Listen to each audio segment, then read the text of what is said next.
la Kristo Yesu, mahali popote ulipo katika nchi yetu ya Kenya na ama nje ya taifa letu la Kenya, na unatutazama kutoka hapa All Time TV, ninakusalimu nikikukaribisha katika ibada yetu ya siku ya leo, nikiamini ya kwamba utabarikiwa mahali popote uko katika jina la Kristo Yesu. Majina yangu naitwa Pastor Dohio, nimeokoka, ninahubiri pale CFF Church Gikabura, na ninakaribisha watu wa maeneo ile ya Gikabura na walio katika nchi yetu ya Kenya tuweze kupokea neno la Bwana. Niombe kwa dakika moja. Baba, katika jina la Yesu, nashukuru kwa sababu ya nafasi umenipa nisimame kama hali hapa, mfalme wa ajabu, ili kuleta neno lako kwa watu wako. Neno lako liko uhai, linajenga, linainua na linabariki. Ninaomba ukanitumie Baba, niwe baraka kwa watu wote katika jina la Kristo Yesu. Pokea sifa, pokea utukufu Bwana. Kwa jina la Kristo Yesu nimeomba na hata kuamini. Amen. Siku ya leo nimetumwa na Bwana niweze kukuletea ujumbe inasema ya kwamba Christian boundaries. Bwana apewe sifa. Unajua ya kwamba ukiokoka uingie katika ufalme wa Mungu, mahali pale kuna mipaka.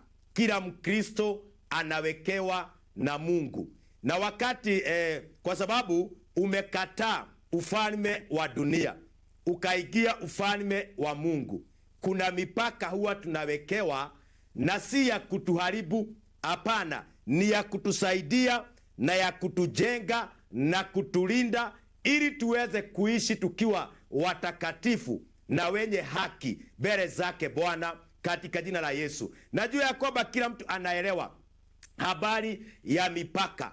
Hata wewe ambaye umeoa na umeolewa, una mipaka ya jamii yako. Watoto wako kuna mipaka umewawekea. Ama nchi ya Kenya kuna mipaka. Hata katika studio zote kuna mipaka. Bwana apewe sifa. Na si ya kukumaliza, ni ya kukusaidia uishi ukiwa mtakatifu na ukiwa mwenye haki, na uweze kutembea na njia ambazo zinafaa. Bwana apewe sifa.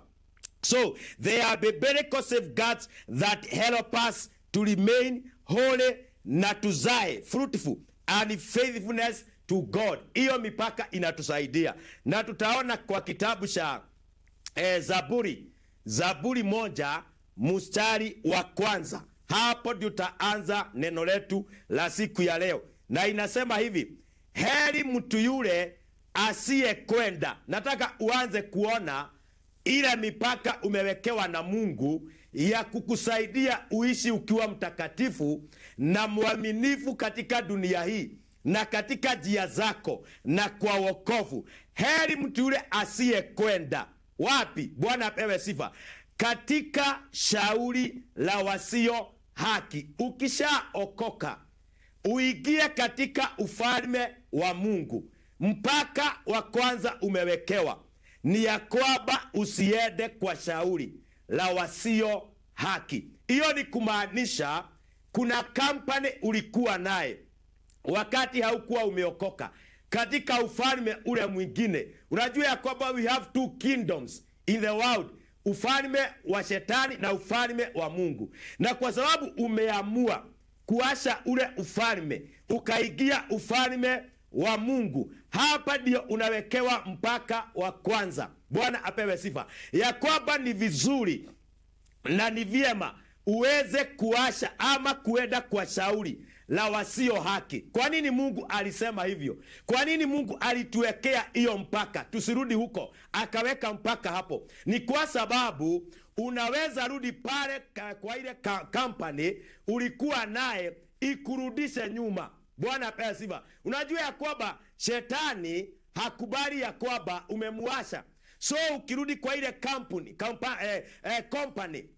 ambayo mlikuwa mnakunywa pamoja na wao, mlikuwa mnafanya mambo ya dunia na wao, ukirudi pale na umesema ya kwamba umeondoka huko, umeingia kwa Mungu, ukirudi pale watakufuta. Bwana apewe sifa. Watakurudisha nyuma, wataanza kunena maneno mabaya juu yako, waanze kusema ya kwamba umepotea. Hiyo maneno tu ni ya kukurudisha kwa ile company yao. Bwana apewe sifa. Lakini ukawekewa mpaka. Haleluya. Na hiyo ndio imetusaidia siku ya leo, hata sisi ambaye unaona tumeokoka, wakati tuliamua kuondoka kwa ule ufalme tukaingia ufalme wa Mungu, tuliwekewa mpaka kama huu, na mpaka siku ya leo imetusaidia. Kuna wakati nilijaribu wakati nilikuwa kijana, wale tulikuwa pamoja na wao, nikasema ya kwamba si nimeokoka, si ninalindwa na Bwana. Nikaanza kurudi kwa ile company ambayo tulikuwa na wao, kile kikundi ya vijana na nini, wakienda nyimbo naenda mahali pale, ati mimi niko nimeokoka. Wacha nikwambie, ukiingia pale unashafuka moyo wako, unashafuka mawazo yako, kwa sababu ile mpaka uliwekewa na Mungu umeufuka, umerudi pande ile, na kuambia kwamba utajipata ukifanya mambo ile ulikuwa unafanya. Bwana apewe sifa. Kwa hivyo, blessed is the man that walks not in the counsel of the ungodly. Haufai kutembea na mtu ambaye si mwenye haki. Na sisemi ya kwamba ati uwashukie, hapana, lakini kuna tabia, kuna mienendo haufai kuenenda naye, because uliondoka mahali pale katika jina la Yesu. Mpaka wa pili Mungu ametuwekea hapa, inasema ya kwamba wala hakusimama katika njia ya wakosaji. Na kuambia, katika dunia hii sio njia yote nzuri Mkristo anastahili kutembea ama kusimama, kwa maana kuna njia ingine ni bofu, na Biblia inasema kuna njia ya wakosaji. Ukiingia katika hiyo njia na usimame kwa hiyo njia, maandiko inasema utakoseshwa. Haleluya! Ama utakosea na uanze kujiuliza, kwani nimekosea wapi? Bwana apewe sifa. Nimekosea wapi? Lakini maandiko inasema ni vizuri usisimame katika hiyo njia ya wakosaji, not standing in the ways of the sinner. Bwana apewe sifa. Hausemi ya kwamba ni Mkristo alafu unaanza kutembea na watu ambao hawajaokoka. Bwana apewe sifa. Na mimi huwa ninashindwa. Unaona ya kwamba mtu anasema nimeokoka, amebarikiwa na Mungu, anasifu vizuri, lakini unaweza mpata kwa kilabu akiiba. Haleluya! Nikuulize swali moja. Hauwezi kusimama kwa pulpiti mbili, lazima ushague moja. Lazima uamue ya kwamba niko kwa pulpiti ya Mungu, lakini sio ya dunia. Pale wakikuhitaji waambie uliokoka, kwa maana ukienda pale na kuambia majaribu ni mengi sana. Hata ukisema ya kwamba umejazwa roho sana ama umeokoka zaidi, ukienda pale majaribu ni mengi sana, na one day utajipata umeanguka. Nini kimefanya uanguke? Umeenda kwa pulpit nyingine na ulikubali ukaondoka huko. Bwana apewe sifa. Kwa njia ya wasio haki lazima ukubali kuondoka. Kubali hiyo mpaka umewekewa na Mungu, usirudi huko nyuma. Bwana apewe sifa. Hapana, hii inakusaidia nawe utaendelea mbele, na kile Mungu ameweka ndani yako kitafanikiwa, utapata kibali. Haleluya! Unajua watu wengi wanasemaga ya kwamba ati ukiokoka ati umepoteza, ati dunia kuna raha, kwa Mungu ati hakuna raha. Na nataka nikuambia kwamba kama kuna area kuna raha ya Mungu ni kwa Mungu. Bwana apewe sifa. So usikubali kurudi na huko nyuma. We ka na usipite hiyo mpaka umewekewa na Mungu. Wachana na hizo njia. Wacha kuenda kwa hao watu ambao sio wenye haki. We tembea na watu wenye haki, watu ambao wanaweza jenga imani yako, wanaweza kukusaidia. Bwana apewe sifa. Wanaweza ona ya kwamba uko na mwito, uko na kitu ndani yako, lakini ukikaa mahali pale hautajulikana ya kwamba uko na kitu, katika jina la Kristo Yesu. Bwana apewe sifa. Na ya tatu inasema ya kwamba wala hakuketi barazani pa wenye mizaha. Haleluya! Unajua ya kwamba katika dunia hii kuna baraza za aina nyingi sana. Sahi kuna kampeni nyingi sana zinaendelea. Kuna vikundi nyingi sana katika dunia hii ziko. Bwana apewe sifa. Lakini kama Mkristo kuna mpaka umewekewa na Mungu ya kwamba usiketi karibu ama barazani ya wenye mizaha. We have Christian ambaye wako na mzaha katika ufalme wa Mungu, wako na mzaha kwa kazi ya Bwana. Bwana apewe sifa.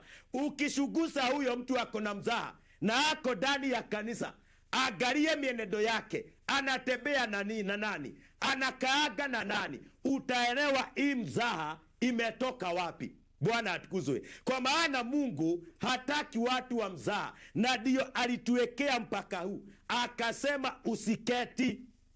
Bwana apewe sifa. Usiketi na watu wenye mzaha, watu ambao mnakaa chini mnaanza kuongea mzaha hapo kwa habari ya Mungu, mpaka Mungu akiwa biguni anakasirika. Unaongea mzaha hapo kwa sababu ya kanisa, Mungu akiwa biguni anakasirika. Mzaha sio nzuri, ni jaribio kubwa sana na itakupeleka kuzimu. Bwana atukuzwe. Na maandiko inasema usikubali. Na napoangalia hii naona hii mipaka tatu Mungu alituwekea. Nataka nikwambie itatusaidia kuishi tukiwa watakatifu. Bwana atukuzwe. Kile kimefanya watu wengi warudi nyuma, wakavuka hii mipaka, wakarudi na huko nyuma, kwa sababu waliona kana kwamba kwa Mungu hakuna baraka, kwa Mungu ati hakuna kuinuliwa.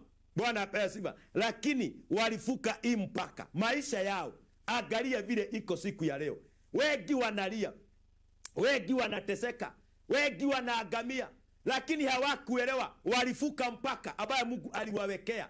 Bwana atukuzwe. Unajua ya kwamba nilikuwa ninakumbuka ya kwamba wakati nilikuwa ninaordainiwa kama mchungaji, kuna sauti ya Mungu ilinena kwa ile ordination, na Mungu akasema tuangalie mipaka yetu ili tusivuke mpaka.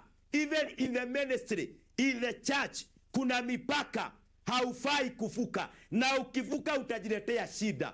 Bwana apewe sifa. Na hiyo itakusaidia ubarikiwe katika laini yako. Haleluya. Angalia watu wale hata wanakibia, kila mtu anakibia kwa laini yake, akivuka laini ya mwingine either waaguke. Bwana apewe sifa. Na hiyo kukibia inafika mwisho hapo. So kibia kwa laini yako, weka mahali Mungu alikuweka. Bwana wetu apewe sifa. Na ningependa kusupport hii maandiko hii tumesoma Psalms chapter 1 and verse 1 and 2. Wacha kwanza nisome verse 2 ndio niweze kuisupport, ndio tuangalie verse nyingine, tutabarikiwa na Bwana. Inasema ya kwamba bali sheria ya Bwana ndio impendezayo. Kama kuna kitu kinastahili kukufurahisha na kukupendeza katika wokovu, ni kushika sheria ya Mungu, ni kushika amri za Mungu, kwa maana zitakusaidia. Bwana apewe sifa. Unataka kuniambia ya kwamba kama sio Mungu alituwekea hii mipaka, tungekuwa tumevuka? Kwa maana ukiangalia dunia uone vile ilivyo, uangalie ile mashida uko naye, unaweza sema ya kwamba wacha niache huyu Mungu. Lakini maandiko inasema sheria ya Bwana ndio ipendezayo yule ambaye haendi kwa wasio haki, na hasimami kwa wakosaji, na hawezi kukaa kwa baraza ya mizaha. Huyo mtu anapendezwa na sheria za Bwana, na sheria yake huitafakari mchana na usiku. Mambo magapi unatafakari ndani ya moyo wako? Hata dakika hii ninakuhubiria, nini iko ndani yako? Unajua ya kwamba unaweza fuka hata hii mipaka Mungu ametuwekea ndani ya roho, lakini kwa mwili unasema ya kwamba uko katika wokovu na uko katika njia, na wewe hauwezi kuvuka mipaka. But in the spirit, ukiangaliwa na Mungu akiwa biguni, anasema ya kwamba huyu ni kusema tu, anasemaga na mdomo, lakini ndani aliondoka. Bwana apewe sifa. Alivuka mpaka na akaenda akaanza kufanya mambo mengine mahali pale. Bwana atukuzwe. Nichawahi ongea na mtu anasema ya kwamba bado ako kanisani, ameokoka, lakini akavuguka moyo, akaniambia kuna kitu nimefanya. Hiyo amefanya ndani ya roho, amevuka hii mpaka. Bwana apewe sifa. So nani atamrudisha? Mungu anasema nirudieni nami nitawarudia. Bwana apewe sifa.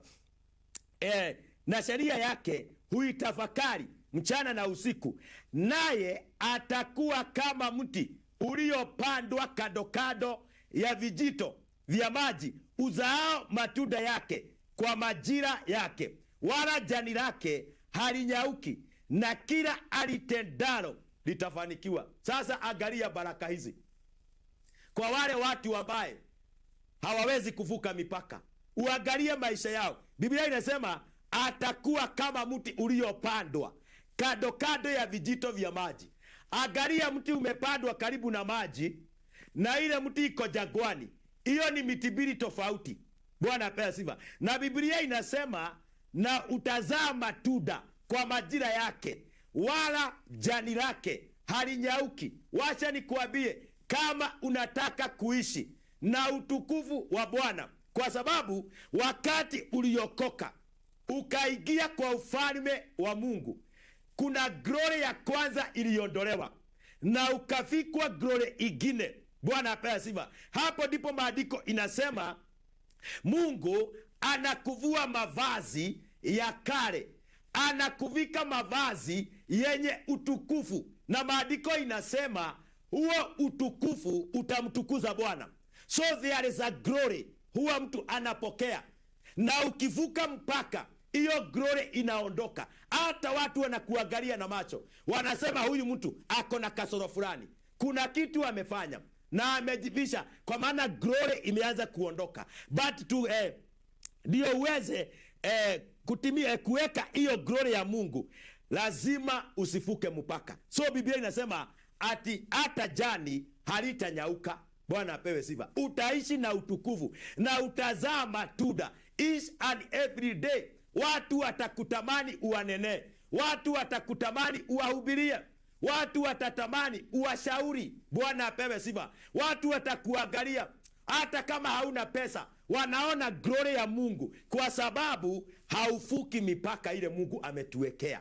Bwana wetu apewe sifa. Na hiyo itakusaidia, itafanya uingie mahali haujawahi ingia katika jina la Kristo Yesu. And I pray today ya kwamba hii glory Mungu alitupatia idumu kwetu katika jina la Yesu, na Mungu atupatie neema ya kukaa katika laini yake, usifuke mpaka. Bwana wetu apewe sifa. Ndio ubarikiwe na Bwana. Biblia inasema ya kwamba na kila jambo utalitenda katika dunia hii litafanikiwa. Haleluya. Unapoomba Mungu na uanze kufanya mambo uone haifanikiwi, we angalia ndani ya moyo wako, angalia njia zako, angalia nani unatembea na wao, angalia unakaaga kwa baraza gani.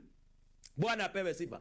We uoni hata jamii nyingi zinaharibika kwa sababu ya wamama kuingia baraza zingine ambazo ni za mizaha. Bwana apewe sifa. Anaingia pale, wanaongea tu vile wanataka. Haleluya. Unajua ya kwamba nilienda mahali pengine, nikaenda kwa rafiki, alitukaribisha kwa udhoni na tulikuwa na Wakristo wengi, lakini wacha nikuambie kile nilijionea mahali pale, nikashindwa.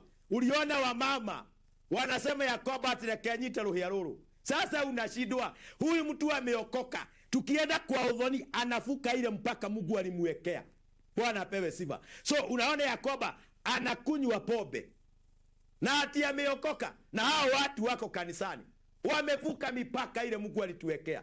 Mungu tu ndiye atakaye tusaidia, na ninaomba ya kwamba Mungu atunemeshe tuweze kumrudia, tuache hii mambo ambaye tuko naye. Bwana wetu apewe sifa. Tuache kujificha ndani ya nyumba la Bwana ili tuweze kubarikiwa na tuweze kufanikiwa. Kila jambo unafanya, kama ni biashara itafanikiwa, kama ni kampuni unaanzisha itabarikiwa na itafanikiwa, kama ni ndoa unaanzisha. Bwana apewe sifa. Unaona hata ukioa wale vijana na wasichana ambayo wako katika hali ya kujitayarisha kwa ajili ya harusi. Bwana apewe sifa. Wako ina kitu inaitwa courtship. Wanaanza kupanga mipango. Ikifika siku ya harusi, kuna kitu moja mchungaji huwa anauliza maswali. Je, wakati mlianza kupanga hii mambo, kuna kitu mumefanya? Bwana wetu apewe sifa. Sasa ukidanganya hapo na pengine mlivuka mpaka, mkatenda tendo ambalo sio nzuri, Bwana atukuze, hiyo ndoa hata mkianzisha itakuwa na shida kubwa sana. Mwadhani ya rogosho. Kwa sababu gani? Mumedanganya katika madhabahu. Tunauliza kwa hivi, hata mimi niliulizwa wakati tulikuwa tunafanya harusi, niliulizwa na lazima ningejibu. Bwana atukuzwe. Wacha nikuambie siku ya leo, jambo lolote unafanya litafanikiwa katika jina la Kristo Yesu. Wacheni tuishi tukiwa watakatifu na tukiwa wenye haki Mungu atusaidie, and the grace of God itakuwa juu yetu, na tutashinda kila vita, hata majaribu inapokuja. Uone jaribu ndio hii, wacha nikuambie, usikubali kuanguka kwa hiyo jaribu, kwa maana kuna Mungu anayekusaidia. Bwana apewe sifa. Nilikuwa nataka kusupport hii maandiko, hiyo verse 3 tumesoma katika Psalms. Tuingie katika kitabu cha Ephesians, Waefeso 5. Kitabu cha Waefeso 5 na mstari wake ni wa 8. Inasema ya kwamba, kwa nini? Kwa maana zamani ninyi mlikuwa giza. Si unaona? Zamani tulikuwa giza. So sasa tumeokoka. Tumefanyika nini? Tumefanyika nuru. Haleluya. Yesu akasema ya kwamba mumekuwa nuru ya ulimwengu. Mumewekwa mahali pa juu ili watu wawaangalie, waone ile nuru ndani yenu. Bwana apewe sifa. Waweze kumwamini Bwana. So zamani tulikuwa kwa giza, bali sasa mumekuwa nuru katika Bwana. Sasa kuna mpaka imewekwa hapo. Katikati ya nuru na giza kuna mpaka. Sasa usiku tulilala. Bwana apewe sifa. Lakini asubuhi ikifika hivi nuru ianze kuingia, giza inaondoka. Bwana wetu ainuliwe sana. Enendeni kama watoto wa nuru. Lazima tuenende kama watoto wa nuru, kwa sababu tunaangaliwa na watu wengi sana. Tunatazamiwa mahali popote unaenda, unaangaliwa vile unaongea, vile unavaa. Bwana apewe sifa. Although siku hizi watu walio ndani ya kanisa wanavaa hata kama dunia.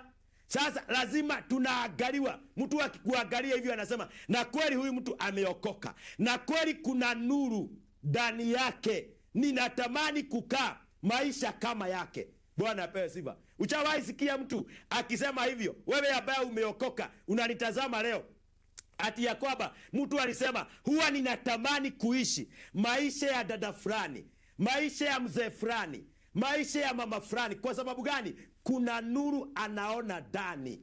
Haleluya. So maandiko inasema zamani tulikuwa kwa giza, but today we are in the light.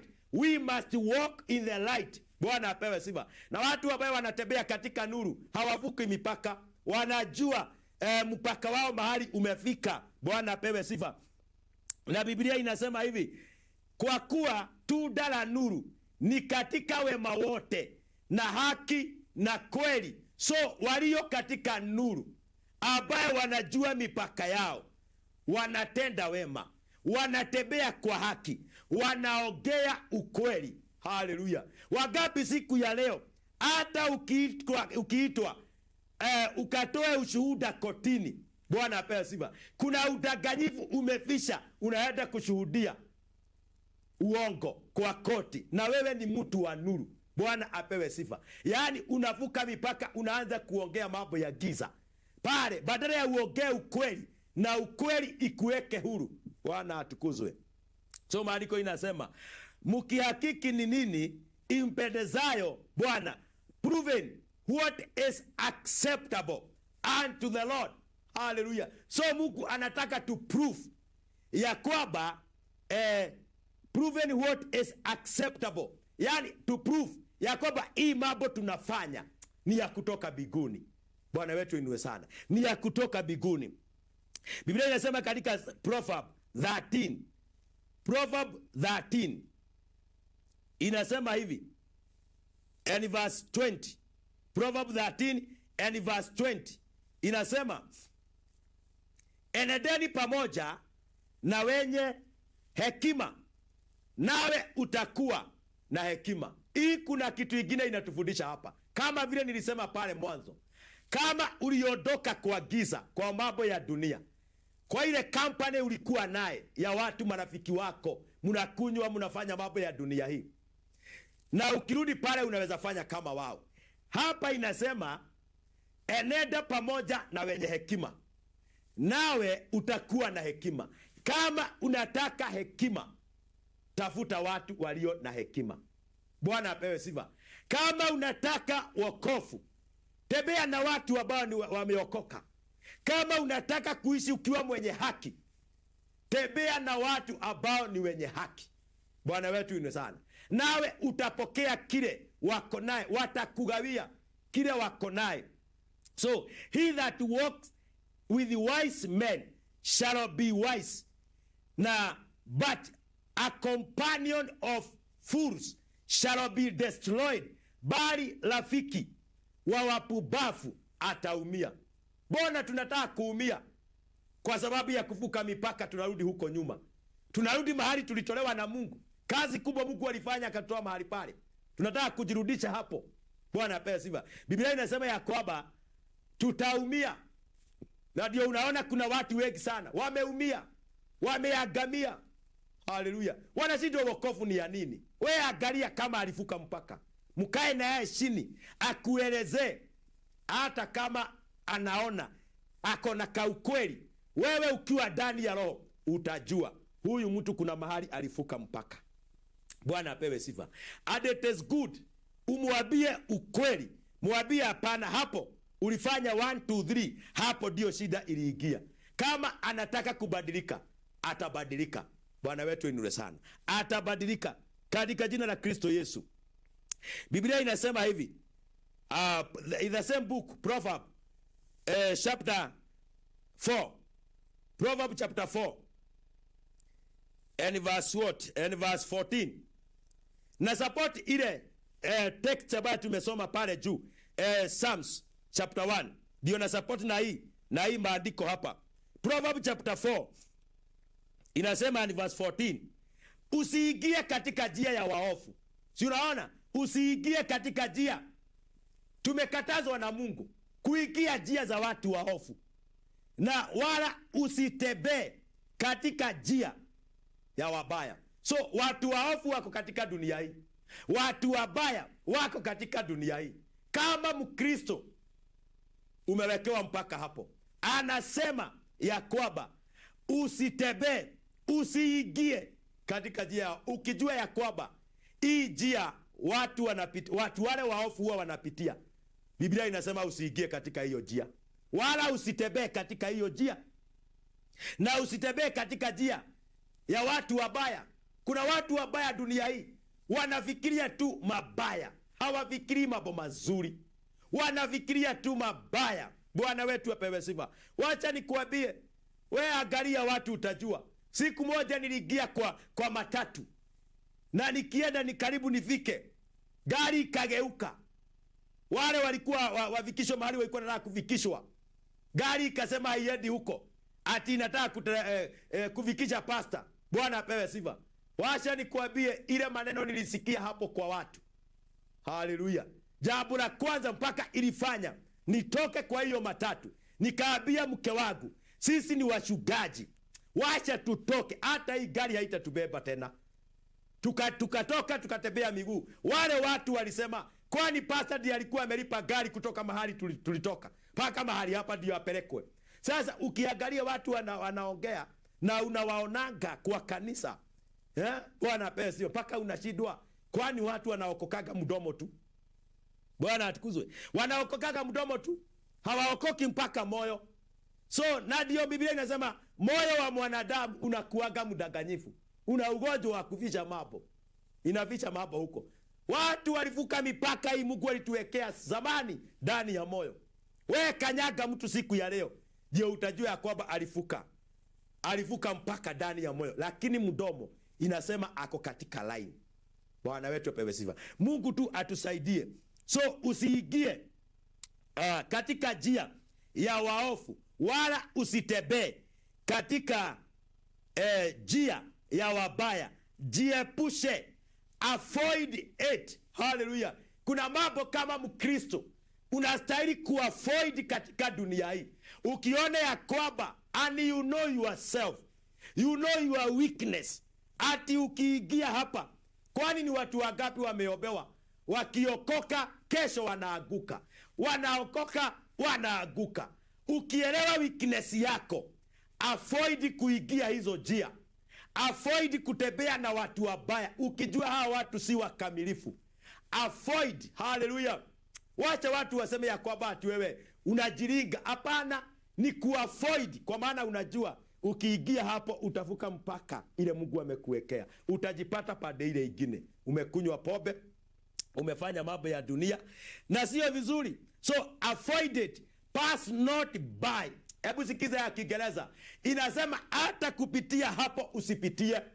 Pass not, hallelujah, by it, turn from it and pass away. So hii ni kazi Mungu amepea wa Kristo. Tumepewa. Mambo mengine sio kukaa hapo ati unasema ya kwamba ati washa niombe. Bwana atukuzwe. Mambo ingine Biblia inasema mambo ingine unatumia miguu, unatoroka, unaondoka. Hallelujah. Avoid that way in Jesus name. Nawe utaishi ukiwa mtakatifu. Utaishi ukiwa mwenye haki. Utaishi kuongea ukweli. Bwana apewe sifa. Kama unajua hiyo baraza, hiyo kikundi mnaigiaga, kuna mzaha, avoid it in Jesus name. Bwana wetu ni sana. Nayo itakusaidia, hiyo kuavoid itakusaidia utaishi ukiwa mtakatifu.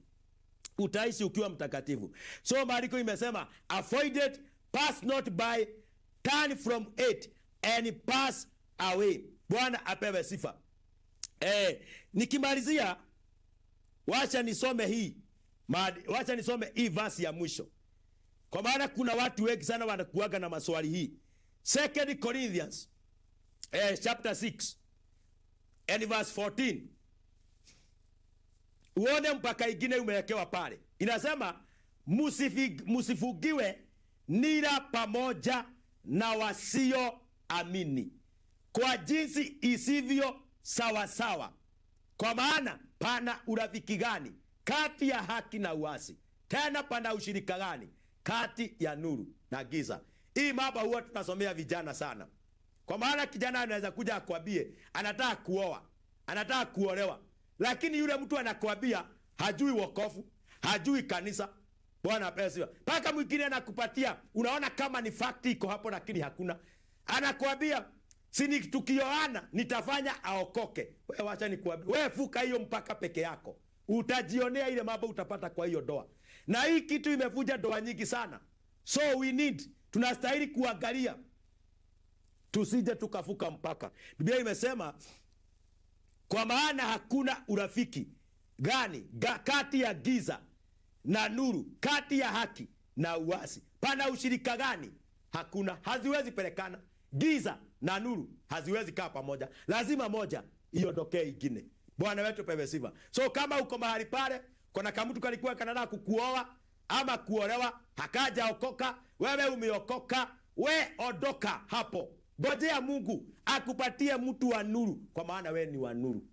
Bwana wetu pewe sifa. Wewe ni wa nuru katika jina la Kristo Yesu. Nasema Mungu awabariki. Na Mungu awatende mema. Na Mungu awainue. Tuangalie hii mipaka Mungu ametuwekea. Tusifuke ili tusinyauke, tusikose mazao. Bwana wetu pewe sifa. Ili kila jambo tunafanya tubarikiwe na tufanikiwe katika jina la Kristo Yesu. Ningependa niweze kukuombea nawe utabarikiwa. Baba, kwa jina la Kristo Yesu, nimenena neno lako kulingana na vile Baba umenisaidia. Yakoba tuangalie, tusivuke hii mipaka Bwana umetuwekea, ili tuishi tukiwa watakatifu na tukiwa wenye haki na watu wa ukweli na tukitembea katika nuru. Naombea watu wako, uwapatie neema, uwapatie nguvu, hata kama mambo ni mazito kiasi gani, hata kama kuna hofu kiasi gani. Baba, ninaombea watu wako, wapatie neema, waishi katika njia yako. Kwa maana Mungu, tunapovuka mipaka tunapata shida, tunapata kuangamia, tunaumia. But today naomba usaidie kila mmoja katika jina la Yesu. Naombea yote ambaye ni mgonjwa apokee uponyaji wake. Yeyote amefungwa afunguliwe. Yeyote amenyang'anywa vitu na mali yake, naomba arejeshewe katika jina la Kristo Yesu. Na ninaomba ukawabariki, hata nchi yetu ukaibariki. Wakati huku na hofu nyingi sana na mambo mengi sana, tunaomba nchi ibarikiwe, tunaomba nchi ikainuliwe, viongozi wabarikiwe, viongozi wainuliwe, wajazwe na neema yako na Roho wako Mtakatifu. Katika jina la Kristo Yesu nimeomba na hata kuamini.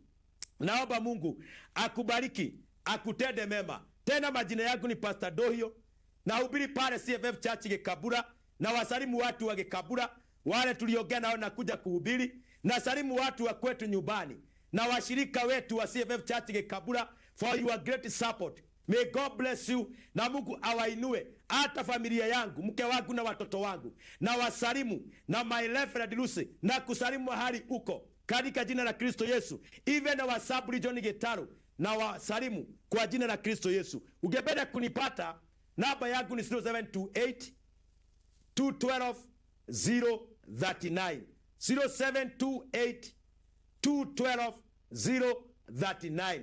May God bless you. May God do you good in the name of Jesus. Shalom, shalom, shalom.